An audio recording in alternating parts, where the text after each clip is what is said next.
ரவையை வச்சு மெத்துன்னு நம்ம கேசரி தான் செஞ்சு சாப்பிட்ருப்போம். ஆனால் முறுன்னு வாயில் வச்சதுமே கரைஞ்சி போகிற மாதிரி பசங்களுக்கு ரொம்ப பிடிச்ச ஒரு ஸ்வீட் பணியாரம் ரவையில் வச்சு செய்ய போகிறோம். ரவை பணியாரம் செய்ய 1 டம்ளர் ரவை எடுத்திங்கன்னா அதில் 3/4 டம்ளருக்கு கொஞ்சம் கம்மியாக சர்க்கரை எடுத்துக்கோங்க. பெரிய டம்ளர் அப்படிங்கிறதால 2 முட்டை சேர்த்துருக்கேன். சேர்த்துட்டு அது கூட ஏலக்காய் தூள், உப்பு, சமையல் சோடா எல்லாமே சேர்த்து நல்லா கலந்ததுக்கப்புறம் எந்த அளவு நீங்கள் சர்க்கரை எடுத்தீங்களோ அதே அளவு அரிசி மாவும் எடுத்து நல்லா கலந்துட்டு ஒரு 10 நிமிஷம் மூடி வச்சுருங்க.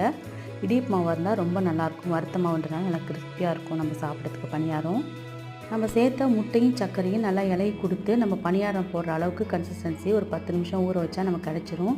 உங்களுக்கு ஒரு வேளை பத்தலை அப்படின்னு சொன்னால் 1 ஸ்பூன் 2 ஸ்பூன் தண்ணி தெளித்து பிணைஞ்சிட்டு பணியாரம் போடுற அளவுக்கு நீங்கள் கொண்டு வந்துடுங்க.